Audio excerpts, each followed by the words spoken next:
સંગ્રહ કેવી રીતે થાય છે એ. આગળના વિડીયોમાં તમે પાક ઉત્પાદનની બીજી આગળની પદ્ધતિઓ જોઈ, જેમ કે વાવણી છે, જમીનને તૈયાર કરવી, પાકના પ્રકાર જોયા, બરાબર. તો નિંદણથી રક્ષણ, તમને પ્રશ્ન થશે નિંદણ એટલે શું, બરાબર.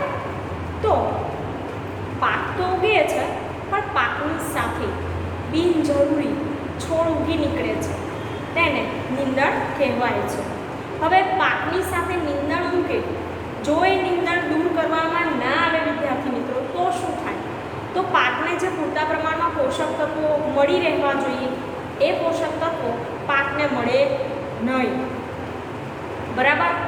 પાકને ના મળે પોષક તત્વો અને નિંદણને મળે, એટલા માટે નિંદણ વિકાસ પામે, પાકનું જે ઉત્પાદન અને વિકાસ થવો જોઈએ, વૃદ્ધિ થવી જોઈએ, એ બરાબર થાય નહીં. એમાં પાક માટે જે સૂર્યપ્રકાશ, પાણી, પોષક તત્વો હોય એમાં નિંદણ ભાગ પડાવે છે અને પાકની વૃદ્ધિ અને ઉત્પાદન કેવું થાય? ઓછું થાય.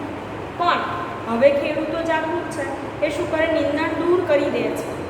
જ્યારે નિંદણ ઉગી નીકળે, પાક નાના નાના હોય ત્યારે નિંદણ દૂર કરી દે, એટલે પાકનું ઉત્પાદન કેવું થાય? વધારે. તો આપણે પાઠ્યપુસ્તક જોડે રાખજો, અગત્યના પોઈન્ટ નોટબુકમાં લખજો, જેથી વધારે સમજણ પડે. ભુજો અને પહેલી નજીકના ખેતરમાં ગયા. તેઓએ જોયું કે ખેતરના પાકની સાથે કેટલાક અન્ય છોડ પણ ઉગ્યા હતા. ખેતરમાં કેટલાક અનૈચ્છિક અને બિનજરૂરી છોડ કુદરતી રીતે પાકની સાથે ઉગી નીકળે છે. આવા અનૈચ્છિક અને બિનજરૂરી છોડને નિંદણ કહે છે. અને એ જે નિંદણ છે વિદ્યાર્થી મિત્રો, એ નિંદણને જે દૂર કરવા માટેની પ્રક્રિયા છે, એ પ્રક્રિયાને કહેવાય છે નિંદામણ. શું કહેવાય છે? નિંદામણ. બંને વ્યાખ્યા તમારે તૈયાર કરવાની છે. તો પહેલાં આપણે લખીશું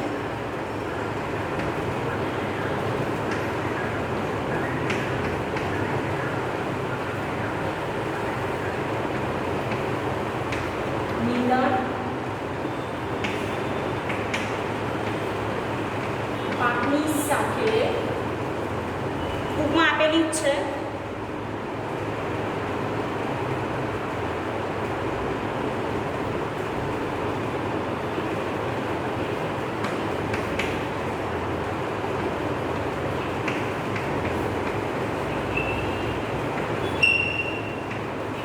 પાકની સાથે અનૈચ્છિક બિનજરૂરી છોડ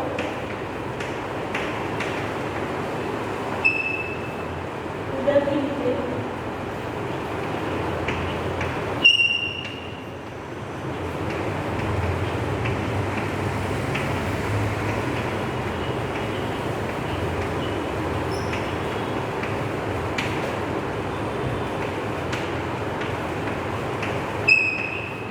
તેને નિંદણ કહે છે. હવે બીજું છે નિંદામણ.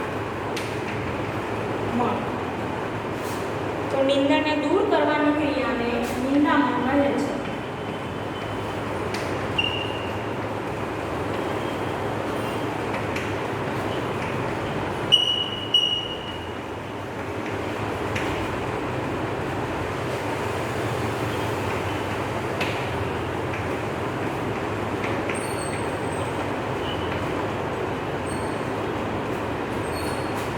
બે વ્યાખ્યા થઈ ગઈ.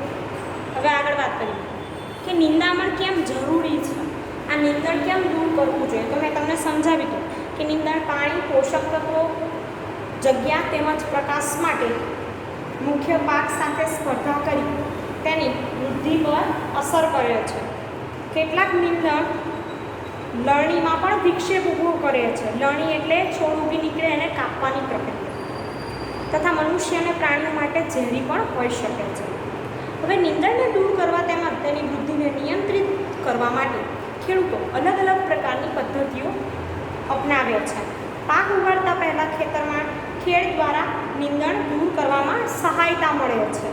ત્યારબાદ એનાથી નિંદણ શું થાય કે સુકાઈ જાય, ખેડ કરવામાં આવે એટલે, અને માટીમાં ભળી જાય છે. નિંદણમાં પુષ્પ ઉદ્ભવે કે બીજ બને તે પહેલાં જ નિંદણને દૂર કરવું યોગ્ય છે. એટલે કે નિંદણમાં પુષ્પ ઉગી જાય કે બીજ બની જાય એ પહેલાં નિંદણને શું કરી દેવું જોઈએ? લઈ લેવું જોઈએ, એને દૂર કરી દેવું જોઈએ. સમયાંતરે નીંદણને જમીન નજીકથી કાપવામાં કે મૂળ સહિત ઉખાડવામાં આવે છે. કેવી રીતે દૂર કરવામાં આવે તો એને જમીન નજીકથી જ કાપી લેવામાં આવે એકદમ, અને અથવા તો મૂળ સાથે શું કરવાનું, ઉખાડી લેવામાં આવે છે. આ કાર્ય ખુરપી અથવા વાવણિયાની મદદથી કરવામાં આવે છે.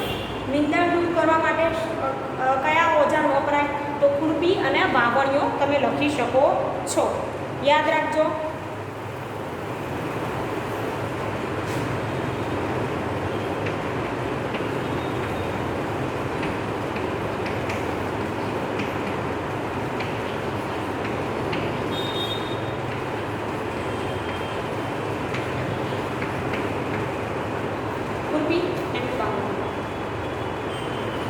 હવે નીંદણને કેટલાક રસાયણોની મદદથી પણ દૂર કરવામાં આવે છે, જેને નીંદણનાશક કહે છે. દવાઓ પણ હવે તો બજારમાં મળતી થઈ ગઈ છે નીંદણ દૂર કરવા માટે, કે 2,4-D.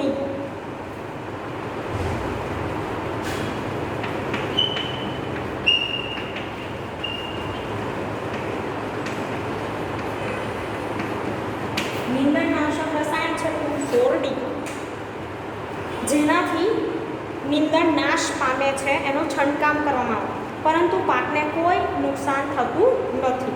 નીંદણનાશકને પાણીમાં યોગ્યતા અનુસાર ભેળવીને સ્પ્રેની મદદથી ખેતરમાં છંટકાવ કરવામાં આવે છે. તમે જોયું છે આકૃતિમાં જો આપેલું છે, અથવા તો આજુબાજુ ખેતર હોય તો ત્યાં જોયું છે કે પાછળ પંપ ભરી માણસો આગળ સ્પ્રે હોય અને એવી રીતે પાક હોય એના પર એ છાંટતા હોય છે. તો એ નીંદણ દૂર કરવાની દવા. હવે જુઓ કે શું નીંદણનાશકની અસર તેના છંટકાવ કરનાર પર વ્યક્તિ પર થાય છે? તો હા, એના માટે એ લોકોએ શું કરવું જોઈએ, મોઢે કપડું બાંધી દેવું જોઈએ, જેથી દવાની અસર તેમને ન થાય. આગળ જણાવવામાં આવ્યું કે નીંદણને વાનસ્પતિક વૃદ્ધિના સમયે પુષ્પ અને બીજ બનતા પહેલાં જ નીંદણનાશકનો છંટકાવ કરવામાં આવે છે. નીંદણનાશકના છંટકાવથી ખેડૂતના સ્વાસ્થ્ય પર પણ અસર પડી શકે છે. તેને આ રસાયણનો ઉપયોગ ખૂબ જ સાવધાનીપૂર્વક કરવો જોઈએ અને પોતાનું મુખ અને નાક કપડાથી શું કરવું જોઈએ, ઢાંકી દેવું જોઈએ. તો આ હતી વાત નીંદણની, કે કેવી રીતે આપણે રક્ષણ મેળવી શકીએ નીંદણથી.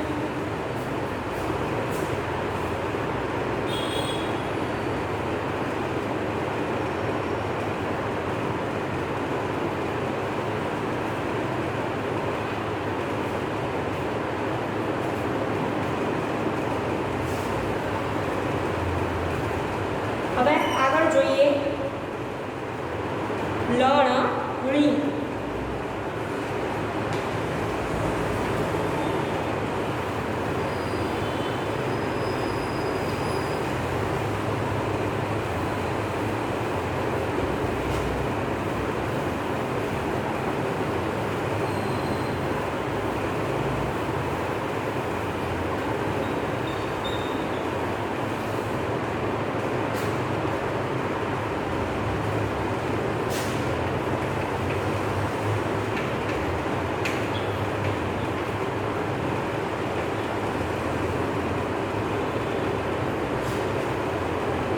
વિદ્યાર્થી મિત્રો, પાકની લણણી એટલે શું? તો પાકની લણણી એ અગત્યનું કામ છે. પાક જ્યારે પરિપક્વ થઈ જાય, બરાબર પૂર્ણ રીતે વિકસિત થઈ જાય, ત્યારે એને પાકને કાપવાની જે પ્રક્રિયા છે એને લણણી કહેવાય છે. હું પહેલાં વ્યાખ્યા લખીશ.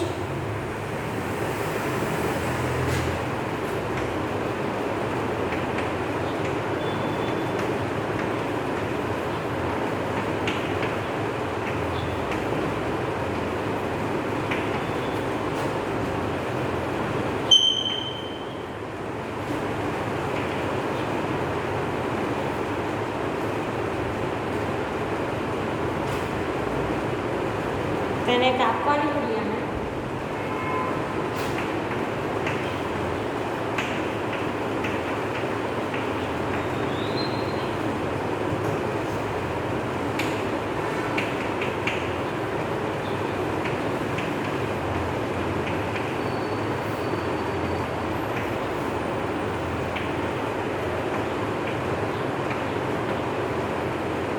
લણણી કહે છે. હવે જો લણણી દરમિયાન કાં તો છોડને ખેંચીને ઉખાડી લેવામાં આવે છે, કાં તો છોડને જમીનના નજીકના અંતરેથી કાપી લેવામાં આવે. કેવી રીતે લણણી કરી શકાય? તો જમીનના નજીકના અંતરેથી કાપવામાં આવે, કાં તો છોડને ઉખાડી લેવામાં આવે. એક જ અનાજ પાકને પરિપક્વ થતાં 3 થી 4 મહિના લાગે છે. પરિપક્વ થતાં કેટલો પરિપક્વનો સમયગાળો એવું છે?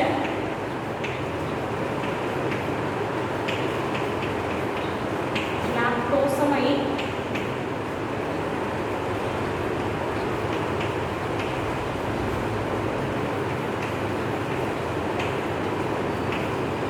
3 થી 4 મહિના. આપણા દેશમાં દાંતરડાની મદદથી હાથ વડે લણણી કરવામાં આવે છે. એવું છે પ્રશ્ન કે હાથ વડે લણણી કરવા વપરાતું ઓજાર, પરંપરાગત ઓજાર તો શું કહેવાય? દાંતરડું. યાદ રાખો. ત્યારબાદ આગળ વાત કરીએ. અથવા એક મશીનનો ઉપયોગ કરવામાં આવે છે જેને કહેવાય હાર્વેસ્ટર. બરાબર. અને મશીન હાર્વેસ્ટર. પછી થ્રેસિંગ. અને નામ સાંભળ્યા હશે મશીનનું. ઘણા વિદ્યાર્થીઓ જોયું પણ હશે કે પાકમાંથી કાપવામાં આવેલ પાકમાંથી બીજ દાણાઓને ભૂસામાંથી અલગ કરવાના હોય છે.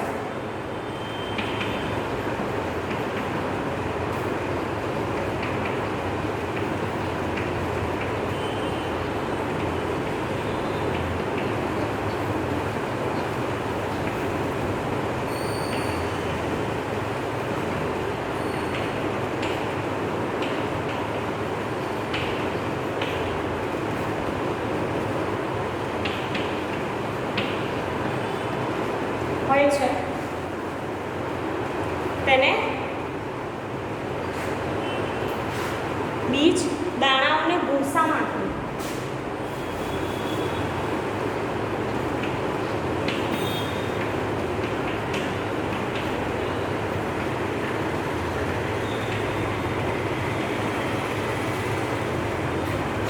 એને થ્રેસિંગ કહે છે. એના માટે થ્રેસર આવે છે, મશીનનું નામ.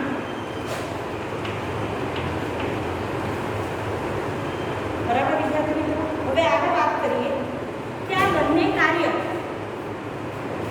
એક સાથે કરતું મશીન એટલે કે લણણી અને દાણાઓને અલગ કરે તો એ બંનેનું સંયુક્ત કામ કરે એને કમ્બાઇન્ડ મશીન પણ કહેવાય છે, કે જે હાર્વેસ્ટર થ્રેસર બંનેનું ભેગું કામ કરે છે. Combined machine.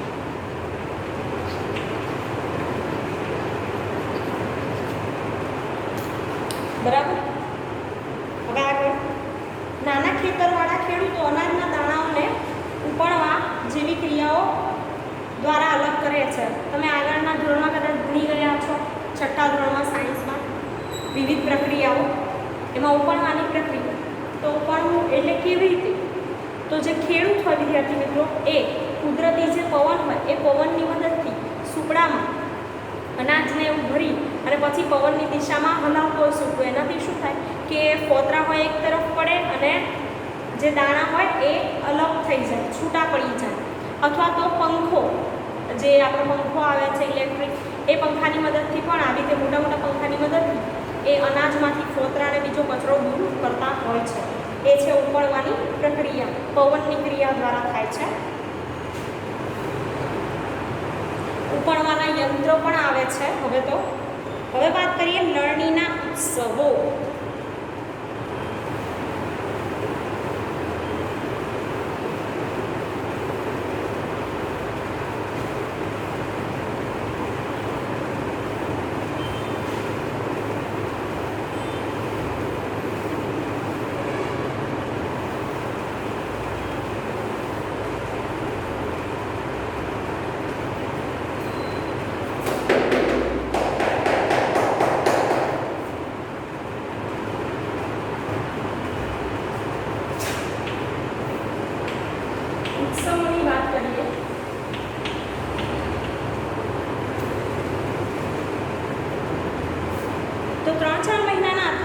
પરિશ્રમ પછી, એટલે કે ખેડૂતો 3-4 મહિના ખૂબ મહેનત કરે છે, ત્યારબાદ લણણી ઉત્સવનો સમય આવે છે, એટલે કે પાક ઉગી નીકળે એટલે એને કાપણી કરવામાં આવે.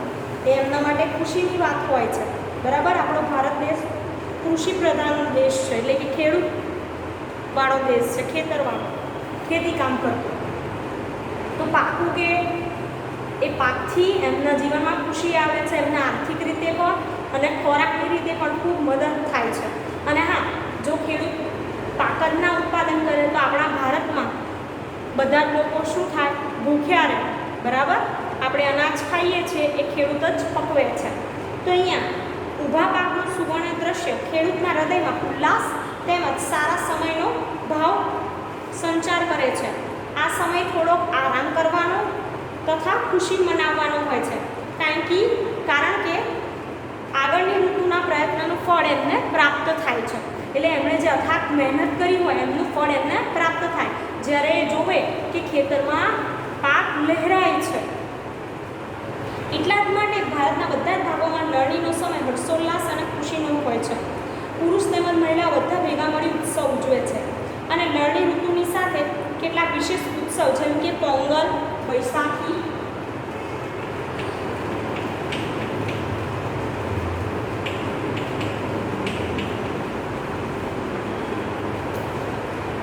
હોળી,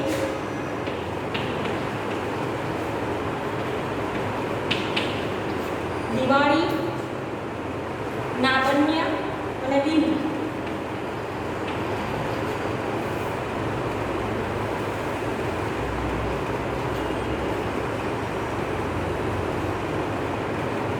વિદ્યાર્થી મિત્રો, આવા ઉત્સવ અલગ અલગ રાજ્યોમાં ઉજવાય છે પાકની લણણી વખતે.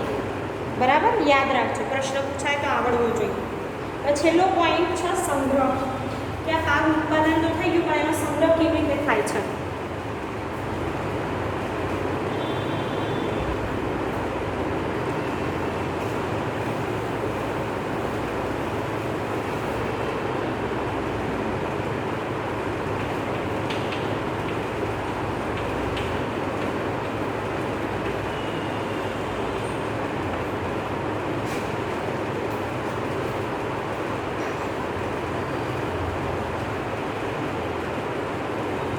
ઉત્પાદનનો સંગ્રહ એક મહત્વપૂર્ણ કાર્ય છે કે પહેલાં જમીનને તૈયાર કરી ત્યારબાદ એમાં વાવણી કરી, પાણી આપ્યું, ખાતર નાખ્યું, બરાબર, લણણી કરી નાખી, પરંતુ એનો સંગ્રહ કરવો પણ જરૂરી છે અને પછી આપણા સુધી પહોંચે છે. કે જો ધાન્ય પાકને વધારે સમય સુધી રાખવામાં આવે તો ભેજ, કીટકો, ઉંદર અને સૂક્ષ્મજીવોથી સુરક્ષિત રાખવો પડે. નહીં તો શું થાય કે એ બગાડી દે અનાજને. તો અને જો તાજા કાપેલા પાકના દાણાઓને સૂકવ્યા વગર જ સંગ્રહ કરવામાં આવે તો તેની બગડવાની ક્ષમતા છે અને સૂક્ષ્મજીવો દ્વારા નષ્ટ થવાની, બીજાંકુરણ ક્ષમતા ગુમાવવાની એ સંભાવના કેવી થાય? વધી જાય. એટલા માટે તમે જોયું હશે કે ખેતરમાં જ્યારે પાક લેવામાં આવે, લણણી થઈ જાય ત્યારબાદ એને થોડાક દિવસ સુધી સૂકવવામાં આવતા હોય છે પાકને.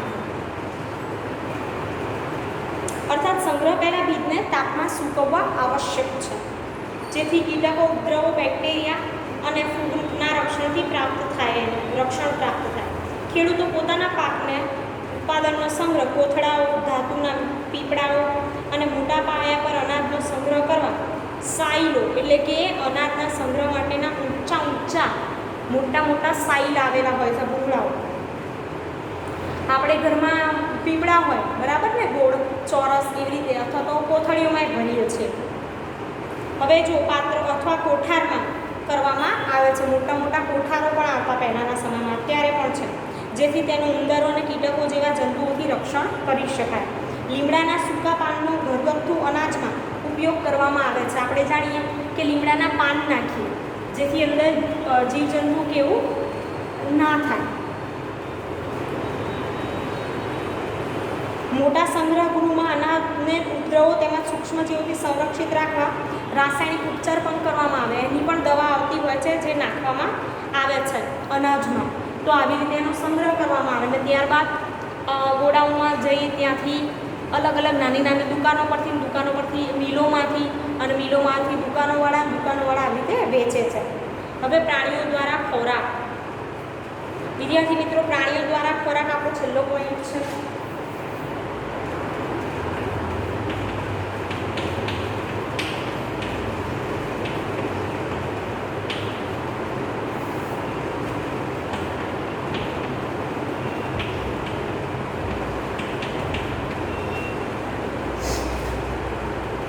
તો જુઓ, નીચે આપેલું છે દૂધ. તો કોણ આપે? તો ગાય, ભેંસ, બકરી, ઊંટ. એવી રીતે આપણે માંસ લખીએ તો પ્રાણીઓના નામ લખી શકાય જે આપણને માંસ આપે. મરઘી છે, બરાબર, માછલી છે, એવી રીતે.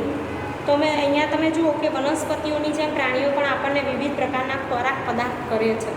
એટલે કે એકલા વનસ્પતિમાંથી નહીં, પ્રાણીઓમાંથી પણ આપણને ખોરાક મળે છે. સમુદ્ર તટીય ક્ષેત્રોમાં રહેતા લોકોનો મુખ્ય આહાર તરીકે શું કરે છે? માછલીનો ઉપયોગ કરે છે. અને અગાઉના ધોરણમાં વનસ્પતિમાંથી પ્રાપ્ત થતા ખાદ્ય પદાર્થો વિશે પણ તમે શીખી ગયા છો, બરાબર ને? ત્યારબાદ આપણે આ પાઠમાં શું અભ્યાસ કર્યો કે બીજની પસંદગી, રોપણી વગેરે. તેવી જ રીતે ઘરમાં અને ખેતરમાં આવતા પાલતુ પ્રાણી એમને પણ યોગ્ય ખોરાક, રહેઠાણ અને દેખરેખ કરવી ખૂબ જ આવશ્યક છે. જ્યારે મોટા પાયા પર કરવામાં આવે ત્યારે તેને પશુપાલન કહેવાય છે. જેમ આપણે ખેતી એક ઉદ્યોગ છે ખેડૂતો માટે, એમ પશુપાલન અમુક ગાય, ભેંસ છે એને વધારે રાખવામાં આવે, વધારે માત્રામાં એની દેખરેખ રાખવામાં આવે, પાલન પોષણ કરવામાં આવે અને એમાંથી જે દૂધ મળે છે એને વેચવામાં આવે. તો મોટા પાયે એને શું કહેવાય? પશુપાલન કહેવાય છે, બરાબર. અને ઘણા લોકો અત્યારે ગાયો, ભેંસો પણ રાખતા હોય છે, તબેલા હોય છે અને એમાંથી એ આવક મેળવતા હોય છે. હવે નીચે પોઈન્ટ આપ્યું છે કે તંદુરસ્તી માટે માછલી એક સારો ખોરાક છે. આપણે કોડ, લીવર ઓઇલ માછલીમાંથી મેળવીએ છીએ, જેમાં વિટામિન ડી શું હોય છે? વધારે પ્રમાણમાં હોય છે. તો જેમ વનસ્પતિમાંથી પોષક તત્વો મળે એમ પ્રાણીઓમાંથી પણ પોષક તત્વો મળતા હોય છે. વિદ્યાર્થી મિત્રો, અહીંયા આપણો પાઠ પૂર્ણ થાય છે. આ વિડીયોમાં તમે શીખ્યા નિંદણથી રક્ષણ, નિંદામણ, એના માટે કેવા ઉપાય કરવામાં આવે, ક્યારે કાપવામાં આવે નિંદણને. ત્યારબાદ શીખ્યા લણણીના ઉત્સવો, પછી કયા સાધન દ્વારા લણણી થાય. ત્યારબાદ સંગ્રહ, કે કોઠારોમાં, સાઈલોમાં, પીપળાઓમાં સંગ્રહ કરવામાં આવે છે. અને છેલ્લે શીખ્યા પ્રાણીઓ દ્વારા ખોરાક આપણને જે મળે. અને પશુપાલન એટલે શું? તો તમારે પશુપાલન એટલે કે પશુઓની દેખરેખ, એની માવજત અને એમાં માવજત કરી એમાંથી ખાદ્ય પદાર્થ મેળવવામાં આવે તો તેને પશુપાલન કહેવાય. તો આ વિડીયોમાં એટલે સુધી રાખીશું. પાઠ્યપુસ્તકમાંથી પાઠનું વાંચન કરતા રહેજો અને અગત્યના પોઈન્ટ હોય નોટબુકમાં કે ચોપડામાં લખતા રહેજો. Thank you.